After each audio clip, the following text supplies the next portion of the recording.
SQL সার্ভারে by default prevent করা আছে অপশন, ঠিক আছে? টুলস থেকে অপশনটা উঠে দিতে হয়, এটা আগের ভিডিওতে আছে, শুরু থেকে একটা ভিডিওতে দেখেছিলাম, আবার দেখাচ্ছি, সমস্যা কি, ভিডিও করতে তার টাকা খরচ হচ্ছে না। কানেক্ট টুলস অপশন, এখানে হচ্ছে ডিজাইনার, এই যে designer, prevent saving change that require table recreation, এটা টিকটা সুন্দর করে উঠাই দিবেন, ওকে দিবেন, তারপর টেবিল ইচ্ছা মতো মডিফিকেশন করতে পারবেন গ্রাফিক্যাল মোডে, ঠিক আছে? আর কোনো কোশ্চেন? আর 9টা বাকি আছে। কিউরি ইন্ডেক্সিং বলতে পারতেছি না, মানে কি বলবো বুঝতে পারতেছি না, পরে এক সময় বলবেন। হ্যাঁ আরেকটা, এটা কোশ্চেন না। মঙ্গলবারটা আমি 5:30টায় চলে আসতে পারি, 6টায় চলে আসতে পারি, আস্তে আস্তে 7টা বাজে, কিন্তু ক্লাস হবে, ক্লাস হবে, কারণ ওই দিন ক্লাসটা ক্যান্সেল করলে আমি বিপদে পড়বো। কেন? আমি ফেসবুকে ঢুকেই না, আমি খুবই ভালো ছেলে, এটা ক্যাপ্টেন আছে, আপনাদের রেসপন্সিবিলিটি আপনার, কারণ আমি এখন যে বের হবো বাসায় যেতে আমার 11টা 12টা বেজে যাবে। আরো কোশ্চেন আছে, ওই দুজন মনে হয় টুকটাক কথা বলছে, কিন্তু এই দুজন আমার সাথে কোনো কথা বলেনি, হয়তো কেউ নিষেধ করে দিচ্ছে। কি কোনো কোশ্চেন নেই? কোশ্চেন আছে স্যার, কোশ্চেনগুলোর পরে কি ক্লাস শেষ করে দিবে? অবশ্যই 10টা মিনিট।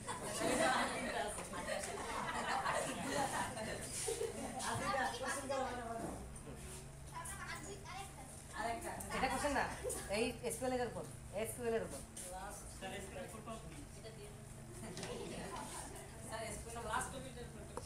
হ্যাঁ বলেন।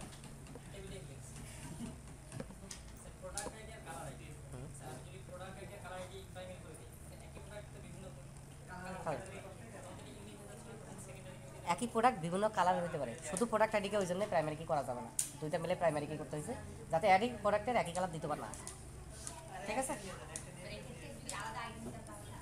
আলাদা আইডি দিলে তাহলে আপনাকে ইন্টারফেসে চেক করতে হইতো যে একই প্রোডাক্টের একই আইডি আছে কিনা, আর ওটা চেক না করলে আপনি ইউজারকে একটা রিস্কের মধ্যে ফেলে দিচ্ছেন, রিটার্ন এন্ট্রি রিস্ক, সে চাইলে যত খুশি এন্ট্রি দিচ্ছে পাগলের মতো, বুঝতে পারতেছে না, ঠিক আছে? না হয় নাই, হয় নাই, গায়ের জোর। ওকে, তাহলে আমাদের ইনভেন্টরিতে কী অবস্থা ছিল কে জানে, কিন্তু আমরা এমন একটা সূত্র অ্যাপ্লাই করছি যেই অবস্থায় থাক আমরা দেখে বুঝতে পারবো সিচুয়েশনটা কী, কারণ আমার পুরো সিস্টেমটা বারবার রিভিউ করার দরকার নেই। তাহলে এখানে একদম নিচে যাই, থার্ড নর্মাল ফর্ম, আচ্ছা ডিপেন্ডেন্ট আর রিডান্ডেন্ট ডাটা আমরা রিমুভ করছি, রিমুভ করে আর কিছু করতে পারি আর না পারি, টেবিলের সংখ্যা বাড়াইছি, তাই না? কন্ট্রোল এন্টার সেভে আমরা নতুন ইয়েতে যাই, এখানে তো সব কানা পিপল, ওই জন্য একটু ফন্ট বড় করে রাখা হয়েছে। তাহলে এখানে আমরা থার্ড দিব না ফোর্থ?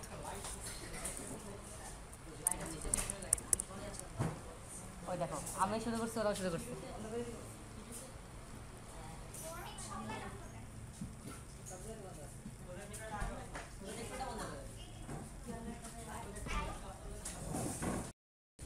থার্ডে কী ছিল?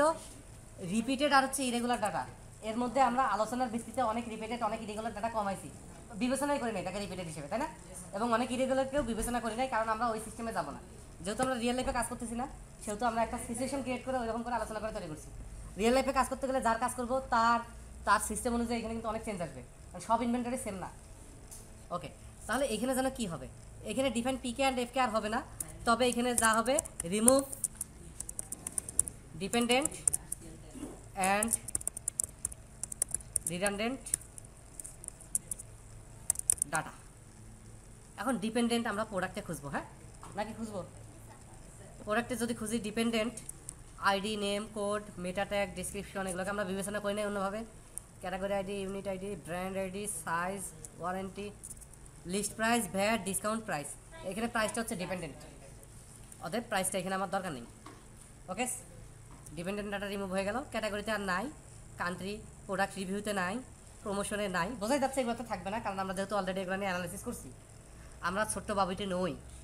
তাহলে এখানে number, date time, user ID, total, আচ্ছা টোটাল, এখানে যদি সেলস ডিটেলসে যাই, কোয়ান্টিটি, রেট, ভ্যাট, ডিসকাউন্ট মিলে সাব টোটাল, তাই না? তাহলে সাব টোটালটা ডিপেন্ডেন্ট, সাব টোটাল যদি ডিপেন্ডেন্ট হয় তাহলে 77 নাম্বার সেলসে কতগুলো ডিটেলস সেল হয়েছে সেগুলো সাব টোটাল ক্যালকুলেট করে ওখানে একটা সাম বসায় দিলেই আমরা এই টোটালটা পাবো না, পাবো কি না? তাহলে টোটালটাও ডিপেন্ডেন্ট, ওই সাব টোটালগুলোর যোগফলের উপর ডিপেন্ডেন্ট। তাহলে এই টোটালটা যদি আমরা ক্যালকুলেট করে পাই, ওর সাথে ভ্যাট ডিসকাউন্ট যোগ করে আমরা গ্র্যান্ড টোটাল পাবো। অতএব এই শতাংশটাও ডিপেন্ডেন্ট। ওকে, হ্যাঁ আরও কত বড় করে বুঝছি, আমি ভুল বুঝছি। আমি মিষ্টি নেওয়া আনি, মিষ্টি কুমড়া আনতাম ভালো হতো। তাহলে এখানে সেলস স্ট্যাটাসে আর ডিপেন্ডেন্ট নাই, ইউনিট, ব্র্যান্ড, সিটি এগুলো তো থাকার কথাও না। অথবা আমরা নেক্সট ইউজার আইডি, ইউজারে আসলে নাই, ঠিক আছে। ওকে,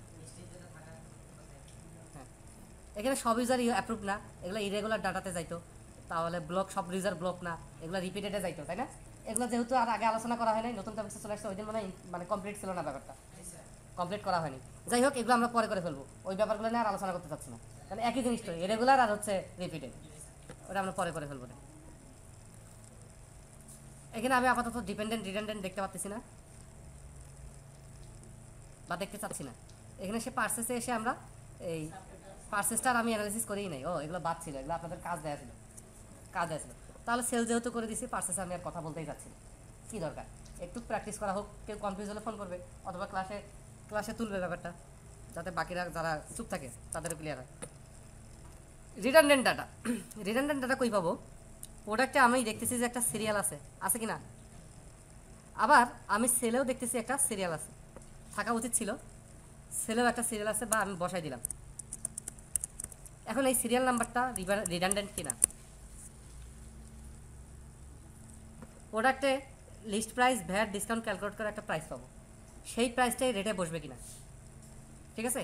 সেই প্রাইসটাই যদি রেটে বসে তাহলে প্রাইস আর রেট একই হয়ে গেল কিনা এবং এই দুটাও রিডান্ডেন্ট হয়ে গেল কিনা। তাহলে প্রথমে আমরা আসি সিরিয়াল নাম্বার ইস্যুতে। সিরিয়াল নাম্বার কি রিডান্ডেন্ট? দুইখানে আছে, তাহলে দুইখানে আগেও তো আছে, একদম চোখের দেখায় মুখের কাছে বলা যায় এটা রিডান্ডেন্ট। যুক্তি কি রিডান্ডেন্ট হলে কেন, না হলে কেন নয়? হ্যাঁ একই জিনিস দুইবার, একই ডাটা দুইবার, ঠিক আছে। আপনার যেখানে রোল কল হচ্ছে ওইখানে আপনার নাম আছে, বাপের নাম আছে, মায়ের নাম আছে। আবার আপনি গেটে যখন রোল লিখে আসার কথা, ওইখানেও নাম আছে, রোল আছে, বাপের নাম আছে, মায়ের নাম আছে, এটা রিডান্ডেন্ট। রোল নাম্বার রাখলেই তো পরে পাওয়া যাচ্ছে, ডুপ্লিকেট।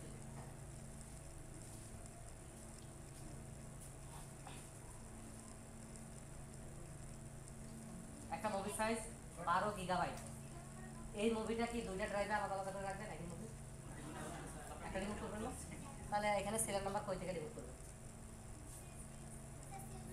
স্যার পরে সেল ডিটেইলস আমার লাগতেছে সিরিয়াল নাম্বার নো স্যার, এখানে স্যার সেল ডিটেইলস এ লেখা আছে, কারণ আমি প্রোডাক্ট আইডি দিয়ে তো আমি স্যার সেল করতে পারতেছি প্রোডাক্ট। ভালো, তো আপনার মোবাইল কই? ও হারাই দিচ্ছেন নাকি, ভয় পেয়ে গেছে, বেটার। এটা মোবাইলের নাম কি, মডেল কত? স্যার 532 কি একটা বেরিয়েছে? না তাহলে এই প্রোডাক্টের নাম হচ্ছে মাইক্রোসফট 532, প্রোডাক্টের নাম মাইক্রোসফট 532। ওকে, এই প্রোডাক্টটা যতগুলো বের হয়েছে সিরিয়াল নাম্বার কতগুলো? না একটাই, প্রত্যেকটা প্রোডাক্টকে লিখে আইডেন্টিফাই করার জন্য, প্রত্যেকটা র্যামের সিরিয়াল নাম্বার থেকে, হার্ড ডিস্কের সিরিয়াল নাম্বার থেকে, মনিটর সিরিয়াল নাম্বার থেকে, থাকে না। তাহলে একটা প্রোডাক্ট যখন আমি এন্ট্রি দিব, তখন প্রোডাক্ট হিসেবে এন্ট্রি দিব জাস্ট মাইক্রোসফট 532, কোড এত, মেটা ট্যাগ হাবি যাবে সব, সিরিয়াল নাম্বার এখানে থাকার কোনো প্রশ্নই আসে না। একটা প্রোডাক্ট আমার 1000 কোয়ান্টিটি থাকতে পারে, 10,000 কোয়ান্টিটি, অটো জেনারেট হবে না ভাইয়া, 10,000 কোয়ান্টিটি থাকতে হবে, আমার শুধু প্রোডাক্ট এন্ট্রি করা থাকবে যে আমার কাছে মাইক্রোসফট 532 1000 পিস আছে। ওকে, যখন আমি বেচবো, বেচার সময় যখন আমি ওটাকে আনর্যাপ করবো, র্যাপ মানে প্যাকেট খুলবো, খুলে ওটার আমি সিরিয়াল নাম্বারটা পাবো, তখন আমি সেলস ইনভয়েসে প্রোডাক্টের পাশে, প্রোডাক্ট যখন সিলেক্ট করবো, পাশে আমি সিরিয়াল নাম্বারটা চাইলে বসাইলাম, না চাইলে নাই। যদি ইলেকট্রনিক্স আর ওয়ারেন্টি নির্ভর প্রোডাক্ট হয়, সিরিয়াল নাম্বার আমাকে বসাই দিতেই হবে। এই ব্যাপারটা আরো কমপ্লিট করতে, আরো ভালো সলিউশন করতে গেলে আপনাকে ক্যাটাগরি ওয়াইজ যেতে হবে, কোন ক্যাটাগরির, কোন ব্র্যান্ডের, কোন ধরনের প্রোডাক্টগুলোতে ওয়ারেন্টি হবেই, এটারও একটা এন্ট্রি নিতে হবে। তাহলে সফটওয়্যার ওইভাবে ডিসিশন নেবে, এই প্রোডাক্ট সিলেক্ট করেছো, সিরিয়াল নাম্বার দিয়ে যেতে হবে, এই প্রোডাক্ট সিলেক্ট করছো, সিরিয়াল নাম্বার না দিলেও চলবে, অথবা সিরিয়াল নাম্বার ফ্রি দিয়ে আসবে না। আমি বুঝতে পারছি ব্যাপারটা। তাহলে প্রোডাক্টটা যখন ক্লায়েন্ট বাছাই করবে, কাস্টমার নিবে, তারপর যখন বিক্রয় হবে, বিক্রির সময় না ভাউচারে লেখা সিরিয়াল নাম্বার, তার আগে লেখার কোনো সুযোগে নেই, জানার কোনো সুযোগে নেই। ক্লিয়ার? কারণ অনেক প্রোডাক্ট খুলে বের করে সিরিয়াল নাম্বারটা দেখতে পারে, বোঝা গেছে ব্যাপারটা? তাহলে এটা আমাদের হবে হচ্ছে সেলস ডিটেলসে, বোঝা গেছে। এবার আসি প্রোডাক্টের প্রাইস তো আমি এখান থেকে পাবোই। এখন বিক্রির সময় ওই প্রাইসটাই আসলে রেটে বসে যাবে। আমি আপনাদের ক্লিয়ার করে দিচ্ছি, যেই প্রাইসটা ওইখানে ক্যালকুলেশন করে পাবো ওই প্রাইসটাই রেটে বসে যাবে বিক্রির সময়। তাহলে প্রাইস আর রেট সেম জিনিস কিনা? সেম জিনিস না হলে সেম নাম লিখলাম না কেন? এখানে কি প্যাচ আছে? এটা রিডান্ডেন্ট কিনা, এটা ডুপ্লিকেট কিনা? এখানে তিনটা পরে এসে রেটে আমার বসবে। তো আমি ওইটার যোগফল তো এখানে এমনি পাই। তাহলে সেম হলো না। কেন সেম হলো না? ওখানে তো আলাদা আলাদা তিনটা ডাটা একসাথে অ্যাড করে রেটটা হচ্ছে। তাই আর এখানে একাই বসে একই তো, ভ্যালু তো একই। আর স্যার এখানে কোয়ান্টিটি ওঠানামা কম বেশি হলে তো প্রাইস আরে ছোট বাচ্চার মতো জেদ করেন না, ওরটা লাল আমারটাও লাল হইতে হবে। হ্যাঁ, তারপর পরের দিন নীল আনা হলো, লাল আনা হলো, বলছে ওরটা গতকালকে লাল আনা হয়েছে, আমারটা গতকালকে লাল আনতে হবে। আর বৃষ্টিতে এই যে তোর জেদ থামতেছে না, কি করবে এখন? টাকার নোট বাচ্চাদের নোটের সাথে যে দেখেন ওর ওই মোবাইলটাই যখন বের হয়েছে কখন কত দাম ছিল, ধরেন সে 12,000, তাই না? তখন আমার ওইখানে হয়তো প্রাইস ছিল 12,000 লিস্ট প্রাইস, ভ্যাট ডিসকাউন্ট মিলে ওটা 12,000-এ হয়েছে, ভ্যাট 10% ডিসকাউন্ট 10% সে 12,000-এ হয়েছে। তাহলে তখন সেল করার সময় এখানে 12,000 বসছে পাক্কা। এখন আজকের ডেটে এটা রেট 8,000, ভ্যাট ডিসকাউন্ট মিলে 6,500। তাহলে আজকের ডেটে যখন রেট বসবে তখন ক্যালকুলেশন হয়ে এখানে রেট বসবে 6,500। তাহলে এইখানকার প্রাইসটা কিন্তু চেঞ্জ হয়ে গেছে, ডে বাই ডে চেঞ্জ হচ্ছে। কিন্তু 2 বছর আগে আমি যেই দামে বেচছি সেটা চেঞ্জ হওয়ার কোনো সুযোগ আছে? সুযোগ আছে? তাহলে প্রোডাক্টের সাথে যে প্রাইসের ক্যালকুলেশন বা প্রাইসটা আছে সেটা প্রোডাক্টের বর্তমান প্রাইস, আর রেটের ওইখানে যে প্রাইসটা আছে সেটা হচ্ছে যেই রেটে আমি সেল করছি। একই প্রোডাক্ট 17 টাকা প্রাইস লেখা আছে, আমি কারো কাছে 19 টাকা বেচলাম, কারো কাছে 15 টাকা বেচলাম, একটা প্রোডাক্ট ফাটাচ্ছি না, ওটা 12 টাকা বেচলাম, প্রোডাক্টের প্রাইস চেঞ্জ হবে না, রেট এদিক ওদিক হবে। আবার প্রোডাক্টের প্রাইস চেঞ্জ হলে তখন থেকে রেটগুলো এদিক ওদিক হবে। আমি বুঝতে পারছি ব্যাপারটা? যার কারণে দুইটা আসলে দুই ধরনের ডাটা।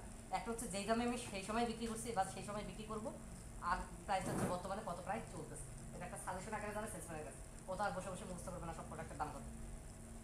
বোঝা গেছে ব্যাপারটা? পাক্কা? আর আসলে সেল প্রাইসের যেখানে রেটে আসবে যদি একদম খুব স্ট্রং ইয়ে হয় যে না এই প্রাইসেই বেচতে হবে, তাহলে তো ওই ফিল্ডটা হবে রিড অনলি, শুধু দেখা যাবে, ওটাতে লেখা যাবে না, চেঞ্জ করা যাবে না। আর যদি এমন হয় যে সেলসম্যানের ক্ষমতা আছে কম বেশি করার, অথবা সেলসম্যানের যদি ক্ষমতা থাকে তাহলে তো রিড অনলি হবে না, ওইখানে ইচ্ছা মতো দাম চেঞ্জ করতে পারবে। সাধারণত এটা হবে না, যারা সফটওয়্যার নেবে তারা একটা ইনচার্জের অনুমোদন লাগবে যদি প্রাইস কম বেশি করতে চায়। তখন ইনচার্জ এসে ওইখানে এডিট করার জন্য ডাবল ক্লিক করবে, ওর লগ ইন চাবে, লগ ইন চাইলে ও লগ ইন করলে তখন এটা রিড অনলি উঠে যাবে। তখন ইনচার্জ প্রাইসটা কমাই দিবে এবং রিমার্কে লিখবে কেন কমাইছে। সিস্টেমটা বোঝা যাচ্ছে? এবার কি চিন্তা করতে হবে? হ্যাঁ, চিন্তা করতে হবে না? না না করতে হবে। স্যার এইখানে বেটার ডিসকাউন্টটা কেন আবার কেন হয়? আমার তো একবারে রেটের মধ্যে ক্যালকুলেশন নিয়ে আসছে। দাম যে 12,000 থেকে 8,000 হইলো, এটা কি ড্রেস থাকবে না নাকি এটা যেটা বেশি আমি আপডেট করেছি? স্যার এটা নতুন প্রোডাক্ট ব্যবহার করতে হ্যাঁ, তাই ভালো বলিছে, ভালো বলছে। যদি প্রোডাক্টের দামটা প্রাইস হিস্ট্রিতে আপনার রাখার দরকার পড়ে, যে কত দাম ছিল, কত মানে হয়েছে, কীভাবে আসছে প্রাইসটার দাম বাড়ছে, এগুলো যদি আপনি গ্রাফ চান সেক্ষেত্রে আপনাকে প্রাইসটাকেও রিপিটেড ফিল করতে হবে, তাই না? তাহলে কোন প্রাইসটা কোন ডেটে শুরু হয়েছে, কোন ডেটে এন্ড হয়েছে, ওইভাবে আপনাকে ট্রেস করতে হবে। আচ্ছা, আপনি যেটা বলছেন রেটটা কি, প্রাইস আর রেটের পার্থক্যটা বুঝছেন সবাই? হ্যাঁ, তাহলে যেই সময় 12,000 ছিল সেই সময় ভ্যাট ছিল 10%, যখন 8,000 হয়েছে তখন ভ্যাট কমে আসছে 4%। তাহলে একই কিন্তু প্রাইস রেট ডিসকাউন্ট একই, তৎকালীন ডিসকাউন্ট যেই ডিসকাউন্টে আমি বিক্রি করছি আর এখন কি ডিসকাউন্ট চলতেছে বা কোন ভ্যাট চলতেছে বা কত রেট চলতেছে, তিনটি একই, যেই নাও সেই করবে। বোঝা গেছে ব্যাপারটা? মানে একই সেন্সে আগাইছে ফেলতে। তো এই জন্য আমার এখানে ভ্যাট এবং ডিসকাউন্ট দুটাই রাখতে হবে, যে কত ডিসকাউন্ট আমি বিক্রি করছি।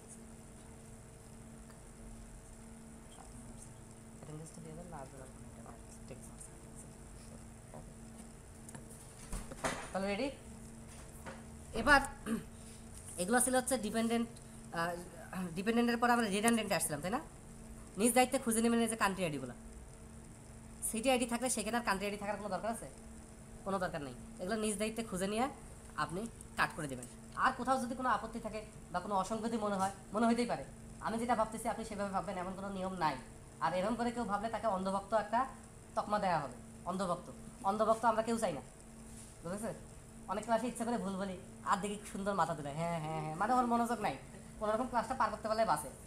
তো এরকম লোক দরকার নাই। যে ভুল বের করতে পারবেন সেটা যদি সরাসরি আমার সাথে সাংঘর্ষিক হয় এবং আমার আত্মসম্মানে লাগার মতো হয়, তাকে ভালো রকম পুরস্কার দেওয়া হবে। কারণ আমি যে শিখছি, আমি এত কথা বলি, যে কোনো কোশ্চেন করেন আমি কোনো না কোনো একটা অ্যান্সার দিই, কোনো না কোনোভাবে বুঝাই। আপনারা কি ভাবেন আমি এগুলো পয়দা হয়েছি এগুলো শিখে? আমাকে কে শিখেছে? আমি কোথায় কোর্স করছি? আমার কোর্স করার কোনো অপশন নাই। সর্বোচ্চ যে জায়গায় শিখায় সেই জায়গায় আমি সর্বোচ্চ পর্যায়ে ছিলাম। এখন আমি কার কাছে শিখবো? আপনারা আমার ভুল ধরেন, খাটাখাটনি করেন, অসঙ্গতি বের করেন, ওগুলো থেকে আমি শিখি। বুঝতে পারছি, আমি আপনাদের ফ্র্যাঙ্কলি বললাম। ওই জন্য একটু মনোযোগ দেন, যাতে পরবর্তীতে যখন আপনাদের ছোটো ভাইদেরকে পড়াবো আরও ভালো পড়াইতে পারি। একসময় ফাংশন শিখাইতে আমার 3-4টা ক্লাস লেগে যেত, কারণ তখন আমার নলেজ, আমার ক্যাপাসিটি কম ছিল। 3-4টা ক্লাস আমার নিজেরই বোঝাইতে লাগতো, স্টুডেন্টদের বুঝতে লাগতো না। এখন আমি ফাংশন, ভেরিয়েবল, লুপ সহ একটা ক্লাসে ক্লিয়ার করে দিই। বোঝা গেছে? তার মানে স্টুডেন্টরা কি হুট করে একদম ডাবল মগজের হয়ে গেছে, মাথা বড় হয়ে গেছে? তা হয়নি, আমার ক্যাপাসিটি বাড়ছে। এই জন্য আপনাদের ফ্র্যাঙ্কলি এবং ক্লিয়ারলি বললাম, অ্যানালাইসিস করবেন, কোথায় কোথায় অসঙ্গতি আমাকে জানাবেন সাথে সাথে। হ্যাঁ, এমনও হতে পারে যে আপনারটাই ঠিক। তাহলে এটা নিয়ে আমি আর আগাবো না। কি?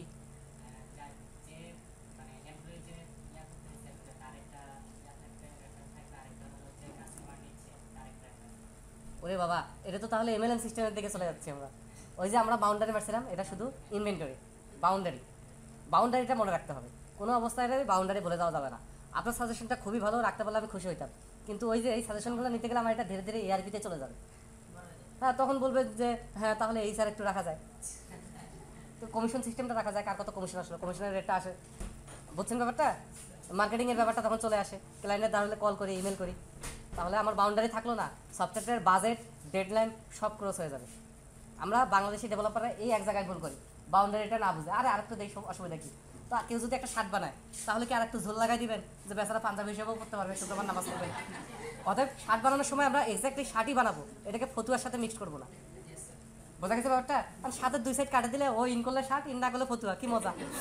ওই রকম সফটওয়্যারে ভাবা যাবে না, ঠিক আছে? আচ্ছা, আমি হাস্যকরভাবে উপস্থাপন করলেও ব্যাপারটা সিরিয়াস, সবাই মাথায় ঢুকাই নেবেন। যেটুকু বলা হয়েছে অতটুকুই, একটু এদিক ওদিক যেতে গেলে কিন্তু আপনি বিপদে পড়ে যাবেন, ডেডলাইন মিস করবেন। আর অনেকে দেখি যে ইনস্ট্রাকশনের বাইরে যায়। দেখেন, সবসময় আমাদের এটা হচ্ছে টিম ওয়ার্ক। আপনি একা একটা সফটওয়্যার করতে পারবেন না। কেন পারবেন না? কেন পারবেন না? কেউ যদি আপনাকে জিজ্ঞেস করে, আপনি তো আমি বলছি আর বিশ্বাস করছেন, কিন্তু অন্যরা তো আপনি বলবেন আর বিশ্বাস করবেন না। তাই না? আপনার কি আমার মতো সার্টিফিকেট আছে, আইডি কার্ড আছে? তাহলে আপনি কীভাবে বিশ্বাস করাবেন? একটা যদি চীনে দেখা যায় যে 100-এর উপর নদী খুঁজছে মানুষ, যখন মেঘুচ্ছে না, ডিসকাভারিতে একটা প্রোগ্রামে দেখছিলাম, মানুষই নদী খুঁজছে, নদীর এদিক ওদিক প্রভাব চেঞ্জ করে দিচ্ছে। কয়টা মানুষ? চীনের যে মহাপ্রাচীর মানুষই তৈরি করছে, তখন তো মেশিন ছিল না। কয়টা মানুষ? তাহলে মানুষ করছে, কিন্তু কেউ একাই করতে পারবে। ওরকম একটা সফটওয়্যার একাই করা সম্ভব না। আপনি কমার্শিয়াল একটা প্রোডাক্ট করবেন, ছোট্ট পজ, ছোট্ট একটা ওয়েবসাইট, হ্যাঁ, দেখা যায় একটা সেলিব্রিটি, কি বলে সেলিব্রিটি নাকি বলে সেলিব্রিটি, যাই হোক, তো তার একটা ওয়েবসাইট, সে কিছু ছবি আপলোড করবে, ফেসবুকের সাথে লিঙ্ক করবে, এই টাইপের ওয়েবসাইট আপনি একাই করতে পারেন। আসলে আপনি যদি সফটওয়্যার ইঞ্জিনিয়ার হিসেবে কাজ করতে চান, আপনাকে একটা টিমে দেওয়া হয়। আর টিমে দিতে গেলে আপনার যা খুশি তা আপনি করতে পারবেন না। আপনার লাল কালার দেখলেই মেজাজ খারাপ হয়ে যায়, কিন্তু ওইখানে লাল কালার চলে আসবে, টিমের ডিসিশন আপনাকে মানতে হবে। আপনি বড়জোর বলতে পারেন এটা আমার পছন্দ না, লাল কালারের পোর্শনটা আরেকজনকে দেন, আমাকে আরেকটা পছন্দ, এইটা বলতে পারেন। আর বেশি কিছু আপনার করার কিছু নাই। অনেককে দেখছি যে আপনি এদিকে দিক যান, আপনি আরেকটা প্রজেক্ট নিয়ে যান, আমি যেই কাজটা দিব সেটা স্পেসিফিক আমার ফরম্যাটে করবেন, ঠিক আছে? কোথাও ভুল হলে, অসুবিধা হলে আমাকে বলবেন। আমি তো ওইরকম লোক না আপনাকে পিটায় বিদায় করে দিব, আমি ওটা অ্যাকসেপ্ট করবো, এবং অ্যাকসেপ্ট যদি না করি কেন করতে পারতেছি না সেটাও আপনাকে বোঝাই বলবো। টিম ওয়ার্ক করতে গেলে অনেক কিছু কম্প্রোমাইজ করতে শিখতে হবে, ঠিক আছে? আপনি কখনোই বেস্ট হইতে চাবেন না। বেস্ট হইতে গেলে আপনি একা হয়ে যাবেন, এতেই কেউ আপনার সাথে মিলবে না। আপনি ওয়ান অফ দেম হবেন, মানে বেস্টদের মধ্যে একজন, বেস্টের মধ্যে একজন হবেন, তাহলে আপনি বন্ধু পাবেন, সাজেশন পাবেন, ডে বাই ডে আপডেট হবে। আমি বুঝতে পারছি ব্যাপারটা? ওইরকম এখানে টিম ওয়ার্ক করতে গেলে টিমের যে এনভায়রনমেন্টটা ওইটা ঠিক রাখবেন, অন্যদিকে কাজ করবেন না। আমি এখানে যেভাবে ভেরিয়েবল ডিক্লারেশন দেখাবো, যেভাবে কাজটা প্যাটার্ন করে দিব, ওই প্যাটার্ন সবাই ফলো করবে। এতে করে আপনার লাভ হবে, 2-3 বছরে আপনার এই প্যাটার্নটাই আত্মস্থ হয়ে যাবে, সব জায়গায় আপনার ভালোই হবে, মানে প্রশংসাই পাবেন। বুঝতে পারছেন? আর না হলে আপনারা দেখতে পারেন, গুগলে সার্চ দিলেই পাওয়া যায় যে হচ্ছে আপনার কমন কোডিং প্র্যাকটিস, এই টাইপের কিওয়ার্ড দিয়ে সার্চ দিলে আপনি পেয়ে যাবেন কোডটা কীভাবে করা উচিত, ঠিক আছে? আচ্ছা, অন্য কথায় চলে গেছি। এবার আমরা আমাদের উইন্ডোজ ফর্ম বেস অ্যাপ্লিকেশন যেটা করব সেটার কিছু আচ্ছা ভিডিও চলুক, আসলে দেখি একটা পার্ট বের করি, কে যেন চলে যাচ্ছে।